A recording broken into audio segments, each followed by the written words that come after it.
Sama ibarat Anda nengok jalan di perkotaan, nih jalur evakuasi kalau terjadi tsunami dekat-dekat pantai misalnya. Nih jalur evakuasi. Begitu juga dengan si debt collector. Debt collector itu jalur evakuasi, jalur pintas. Ya, kalau si pinjolnya mau menuruti prosedur ya seperti tadi. Ya kan? Jatuhkan uang prestasi, gugat ke pengadilan, daftarkan. Tunggu prosesnya apa keputusan pengadilan. Si pinjol tahu bahwa itu akan buang-buang waktu dan buang-buang uang. Mendingan mereka carilah debt collector yang dipergunakan bacotnya. Ada 7 aplikasi bang yang mau memproses saya ke jalur hukum. Yo, bagaimana video yang sudah saya update tadi? Teman-teman sudah paham apa belum?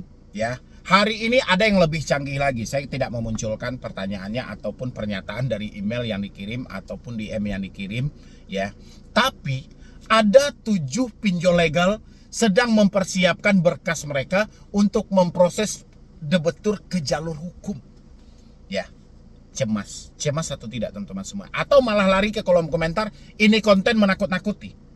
Ya, tapi jangan buru-buru ke kolom komentar. Simain dulu sampai habis, coba dicerna dulu, coba dipahami dulu. Benar-benar ini menakutkan Anda atau Andanya yang serba takut menengok apapun itu sudah takut? Namanya orang takut nengok tiang listrik aja udah kayak setan gitu loh.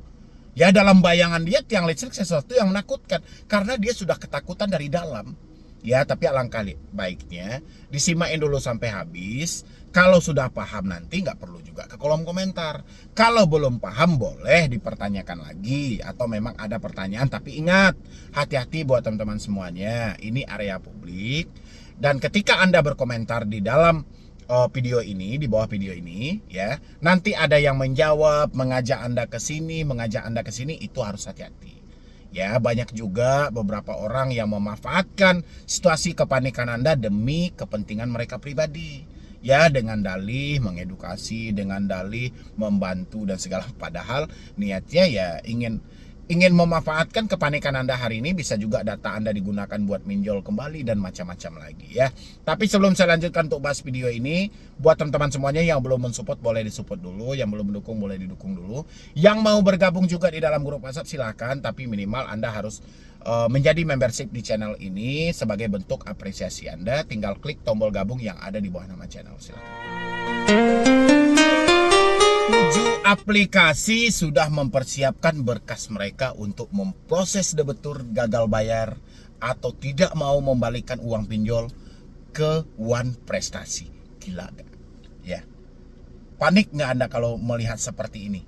Ya. Saya aja yang dikirimin sampai tertawa, saya bukan panik gitu loh ya. Dia bilangin, aku tadi di SMS sudah diajukan ke pengadilan terdekat. Ya, bukan 1 atau 2 pinjol yang menyampaikan ke dia seperti itu, tapi ada 7 aplikasi. Ya, aplikasinya aplikasi ya yang besar-besar lah. Ya, tapi hal itu nggak usah dipercaya buat teman-teman semuanya. Paling nggak Anda bisa memikir, berapa sih utang saya?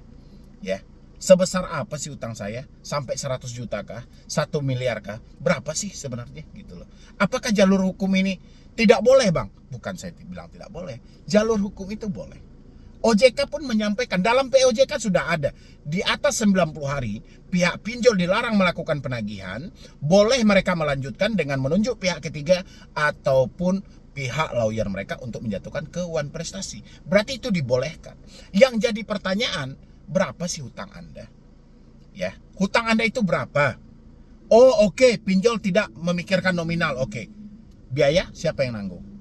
Anda yang nanggung. Buat bayar hutang aja nggak bisa, gimana Anda mau nanggung biaya itu? Ya, itu bukan perkara mudah. Itu bukan perkara gampang. Si pinjol mengkaji lebih jauh hal itu. Ya, kalau seandainya pinjol mau melakukan pemrosesan terhadap diri Anda, apalagi Anda yang telat bayar, yang tidak mampu bayar, pinjol mau melakukan proses ke jalur hukum. Untuk apa mereka sewa jasa penagih hutang? Ya, bukankah jadi double biaya si pinjol? Ngapain lagi itu si debt collector mereka sewa?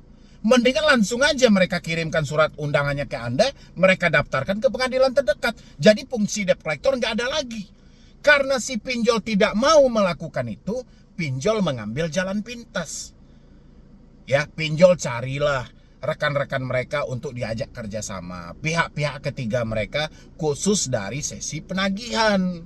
Yang SMS Anda seperti itu debt collector. Ya, tujuan debt collector simpel, bagaimana target mereka bisa tercapai menjelang akhir Desember 2023 ini. Ya, pasti ada target dong. Mereka bekerja, pasti ada tujuan, ada target yang harus dicapai. Sehingga dibikinkanlah hal-hal yang seperti itu. Hal-hal yang seperti ini bukan sekali dua kali dilontarkan oleh debt collector, tapi berulang kali. Mulai dari kita melanggar perjanjian Kewan Prestasi dengan pasal perdata, sampai kita juga dikatakan penipuan dengan 372, 378. Itu sudah dari dulu diucapkan ya hal-hal yang seperti itu. Jadi teman-teman gak usah baper. Makanya saya bilangin, kalau Anda tanyakan apakah pinjol boleh memproses kita ke jalur hukum? Boleh. Ya, apakah OJK membolehkan pinjol untuk menjatuhkan kita ke Kewan Prestasi? Boleh. Memproses secara perdata? Boleh. Ya. Tapi pertanyaannya, apakah pinjol mau membuang uangnya untuk memproses orang yang jelas-jelas sudah tidak mampu? Ya, dengan biaya perkara berapa, mendaftar ke pengadilan berapa, belum lagi sewa pengacara, belum lagi waktu yang dihabiskan. Apakah pinjol mau? Ya, kalaupun pinjol mau, apakah akan dilakukan kepada semua nasabah? Mengingat satu aplikasi pinjol aja nasabahnya sampai jutaan. Ya. Dan di dalam jutaan itu, sekian puluh persen dari itu menyatakan gagal bayar, sekian puluh persen lagi itu menyatakan telat bayar, macam-macam. Ya, ada yang sekian persennya lagi kabur hilang begitu saja. Mau mereka melakukan proses seperti itu, bisa kita pertimbang dengan logika. Nggak selalu kita kedepankan yang namanya rasa takut. Saya sudah sampaikan, karena ketidakmampuan pinjol dalam melakukan pemrosesan Anda ke jalur hukum, mereka ambillah jalan pintas. Debt collector itu udah jalan pintas. Ibarat Anda nengok jalan di perkotaan, nih jalur evakuasi kalau terjadi tsunami dekat-dekat pantai misalnya. Nih jalur evakuasi. Begitu juga dengan si debt collector. Debt collector itu jalur evakuasi, jalur pintas. Ya, kalau si pinjolnya mau menuruti prosedur ya seperti tadi. Ya kan? Jatuhkan Kewan Prestasi, gugat ke pengadilan, daftarkan. Tunggu prosesnya apa keputusan pengadilan.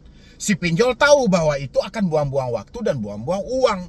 Mendingan mereka carilah debt collector yang dipergunakan bacotnya doang. Ya, jadi buat teman-teman semuanya yang mendapatkan ancaman walaupun Anda sampaikan, "Bang, ada 7 aplikasi bang yang mau memproses saya ke jalur hukum." Gak usah baper. Gak usah percaya dengan hal itu. Kalau memang dia mau memproses Anda ke jalur hukum, untuk apa dia hadapkan kamu dengan penagih hutang? Ya, yang melakukan penagihan itu, yang SMS itu, yang WA, yang email, itu debt collector. Tukang tagih, bukan pemilik pinjol. Ya, bukan juga dari lawyer. Itu buat teman-teman semuanya, tolong dicerna juga. Di samping kita ketakutan boleh ketakutan, tapi bodoh jangan. Ya, ini saking ketakutannya kebodohan juga muncul. Kayak mana kita mau maksimalkan hal ini?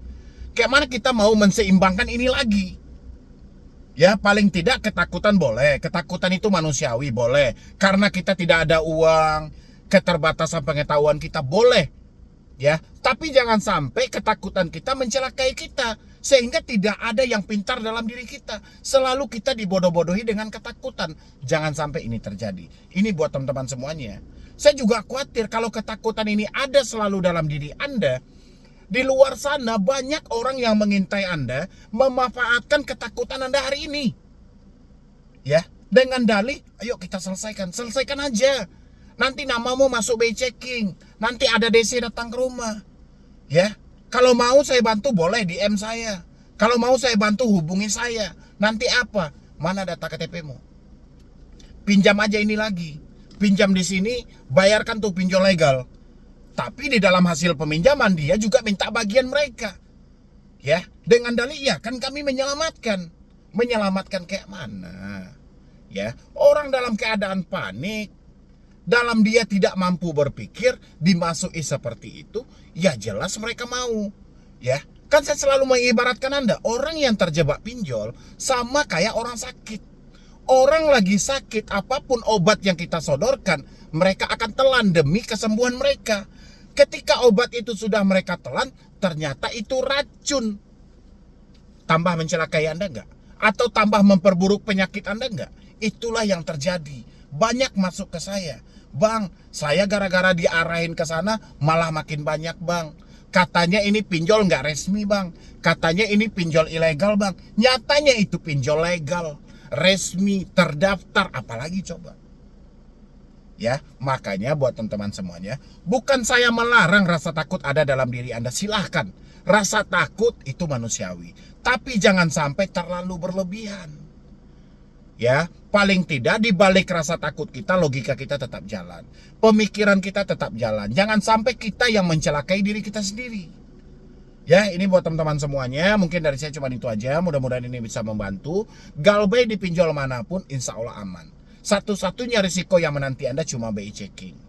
Ya, kalau Anda terlalu sibuk, diteror, ditagih, ditelepon tanpa henti, bisa putus dulu komunikasi Anda sementara, biar Anda bisa fokus bekerja dan berusaha kumpulkan uangnya. Nanti negosiasi. Kalau misalnya Anda sudah bekerja dan berusaha, uang Anda hanya cukup memenuhi kebutuhan hidup, ya kita apa boleh buat? Kita ambil risiko yang terakhir, BI checking menanti. Ya, sudah selesai sampai di situ. Ya, jadi nggak usah juga, Bang, nanti nama saya kena BI checking dan segala macam. Nanti kita lanjutin videonya ya. Jadi sekian dulu dari saya, Medi Broni. Wassalam.